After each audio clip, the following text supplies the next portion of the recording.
कार्यक्रम के मुख्य अतिथि भारतीय जनता पार्टी के यशस्वी राष्ट्रीय अध्यक्ष माननीय जेपी नड्डा जी से निवेदन करता हूं कि हम सभी का मार्गदर्शन करें। माननीय राष्ट्रीय अध्यक्ष जी, बोले भारत माता की।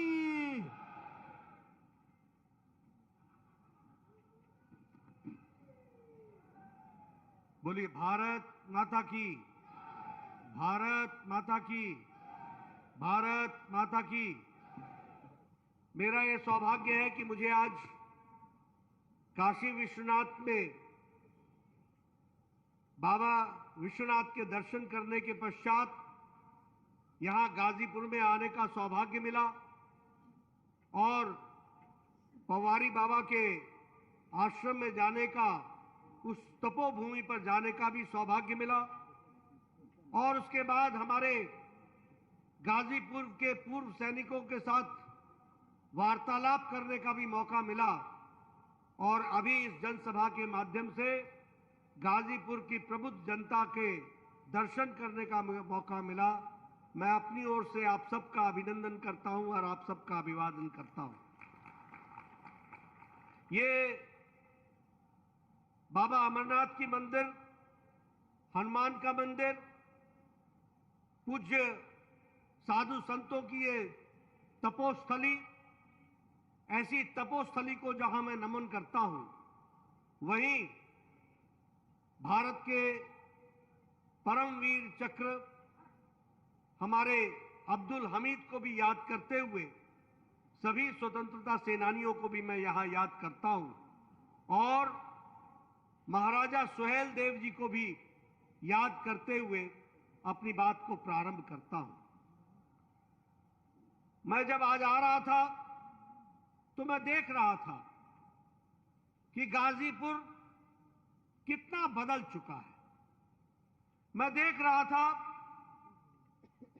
कि काशी से गाजीपुर आने का मतलब होता था घंटों लग जाते थे। आज जब मैं गाजीपुर पहुंचने की बात कर रहा था, मैं साथियों से पूछ रहा था, मैं हेलीकॉप्टर पे भी देख रहा था कि कितने विकास के कार्य हो रहे हैं, लेकिन अब हमारे साथी बताते हैं कि काशी नजदीक हो गई है और 1.5 घंटे के अंदर हम यहां गाजीपुर पहुंच जाते हैं। यह परिस्थिति आकर के खड़ी हुई है। यह कैसे हुआ है? यह इसलिए हुआ है कि आपने अपनी ताकत का सही उपयोग किया। मित्रों, प्रजातंत्र में अपने मतों का, अधिकार का सही प्रयोग बहुत महत्वपूर्ण उपकरण है। गलत जगह अगर बटन दब जाए तो माफिया राज आ जाता है, सही जगह बटन दब जाए तो मेडिकल कॉलेज आ जाता है। इस बात को भी हमको ध्यान में रखना चाहिए। और आज 4 लेन की वाराणसी गाजीपुर हाईवे और उसी तरीके से विकास के नए नए आयाम, ये सब इसलिए संभव हुए हैं कि आपने दिल्ली के लिए भी, मोदी जी के लिए भी आपने सही बटन दबाया और योगी जी के लिए भी आपने समय पर सही बटन दबाया। डबल इंजन की सरकार उत्तर प्रदेश में खड़ी कर दी है और इसलिए आज मैं कह सकता हूं कि गाजीपुर का विकास न कम से कम पीछे तो कभी हुआ नहीं, अनप्रेसिडेंटेड।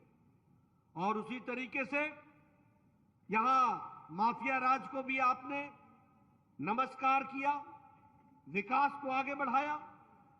आज मैं कहता हूं कि विकास का मतलब हीरा है, हीरा। हमसे लोग पूछते हैं हीरा क्या है, तो मैं सबको बोलता हूं हीरा मतलब एच मतलब हाईवेज, आई मतलब इंटरनेट, आर मतलब रेलवेज और ए मतलब एयरवेज। और इसके आगे और जोड़ लीजिए कि अब आपका वाटरवेज भी हो गया है और आपका गंगा विलास भी चल पड़ा है। यह विकास की नई कहानी कहता है।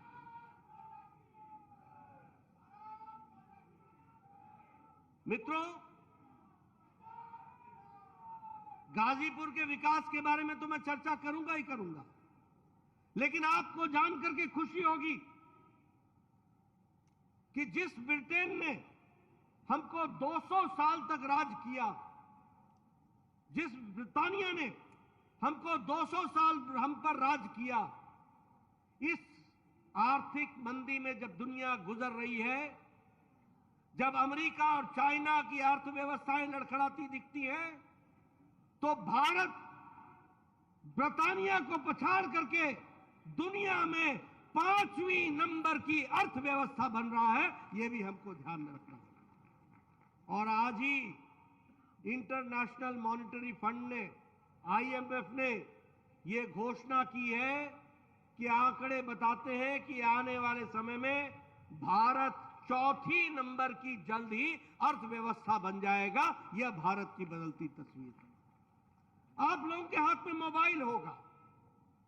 2014 में 92% मोबाइल बाहर से आता था। आज 2022 में जहां आप खड़े हो, आज भारत में जो मोबाइल बन रहा है, दुनिया में भारत 97% मोबाइल भारत में बन रहा है। यह भी हमको याद रखना होगा। और आपको खुशी होगी कि अब जो आप एप्पल का मोबाइल हाथ में लेते हो, तो उसका जरा डब्बा भी पढ़ लेना। उस पे लिखा हुआ है मेड इन इंडिया। यानी अब एप्पल का मोबाइल भी इंडिया में बन रहा है। इस बात में हम दूसरे नंबर के मैन्युफैक्चरर हो गए, दूसरे नंबर के। एक समय था, भारत के प्रधानमंत्री कहते थे, मैं 1 रुपया भेजता हूं, 15 पैसे आपको पहुंचते हैं, 85 पता नहीं किस हाथ में फंस जाते हैं, आपको नहीं मिलते थे। लेकिन आज प्रधानमंत्री किसान सम्मान निधि 11 करोड़ 78 लाख किसानों को प्रधानमंत्री मोदी जी एक बटन दबाते हैं और 11 करोड़ 78 लाख किसानों को 2-2 हजार रुपए 15 सेकंड के अंदर उनके खाते में पहुंच जाता है। यह बदलता भारत है। और उसी तरीके से मैं बात करूं उत्तर प्रदेश की, तो आज मुझे खुशी है कि चाहे हाईवेज हो, चाहे रेलवेज हो, चाहे इंटरनेट हो, चाहे विकास की दृष्टि से कार्य हो, चाहे निवेश की बात हो, उत्तर प्रदेश छलांग लगाता हुआ योगी जी के नेतृत्व में आगे बढ़ रहा है। इस बात को भी हमको समझना चाहिए। अगर मोदी जी केंद्र से उत्तर प्रदेश को पैसा दे रहे हैं, मोदी जी पहले भी देते थे, अखिलेश के जमाने में भी हम पैसा देते थे, मैं ही स्वास्थ्य मंत्री था, ऊपर से हम पैसा डालते थे, नीचे कटोरे में छेद था, कहीं और जाता था पैसा, कहीं और निकल जाता था, धरती पर नहीं लगता था। मुझे याद है, मैं एक वैक्सीनेशन प्रोग्राम के लिए आया था, उस समय के मुख्यमंत्री अखिलेश जी थे। मैंने उनसे कहा कि आपके यहां परसों से यह प्रोग्राम शुरू हो रहा है। न उनको मालूम था, न उनके स्वास्थ्य मंत्री को मालूम था। मैंने कहा भगवान ही बचाए उत्तर प्रदेश को, इतना बड़ा प्रदेश, 24 करोड़ का प्रदेश, और यहां के मुख्यमंत्री को ही नहीं मालूम है कि वैक्सीनेशन क्या है।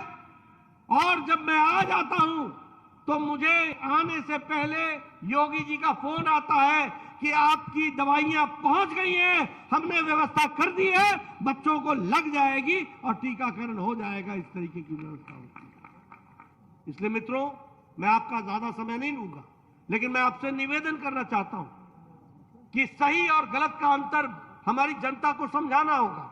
लेकिन आप देखिए, अब आपकी तरफ से यहां एक गलती हुई है। आपने यहां से जो सांसद चुना, उसका कोई सारोकार है इन चीजों से? कोई सारोकार है? एक ही काम पकड़ा है, भैया को जेल से बाहर निकालना। एक ही काम। यह काम होना चाहिए क्या? होना चाहिए क्या? ऐसे लोग, आप बताइए, ये दरिंदगी करते थे कि नहीं करते थे? ये माफिया राज था कि नहीं था? आज उत्तर प्रदेश में शांति आ गई कि नहीं आ गई? ये शांति रखनी है कि नहीं रखनी है? रखनी है कि नहीं रखनी है? मैं पीछे से सुनना चाहता हूं, शांति रखनी है कि नहीं रखनी है? ऐसे लोगों को घर बैठाना है कि नहीं बैठाना है? ये सब कुछ करना है तो गाजीपुर में भी कमल खिलाना है, कमल खिलाना है, कमल खिलाना है। बोलिए खिलाएंगे ना, खिलाएंगे ना, खिलाएंगे ना। तो गाजीपुर में भी कमल खिलना चाहिए, कमल खिलना चाहिए, कमल खिलना चाहिए। बहुत बहुत धन्यवाद।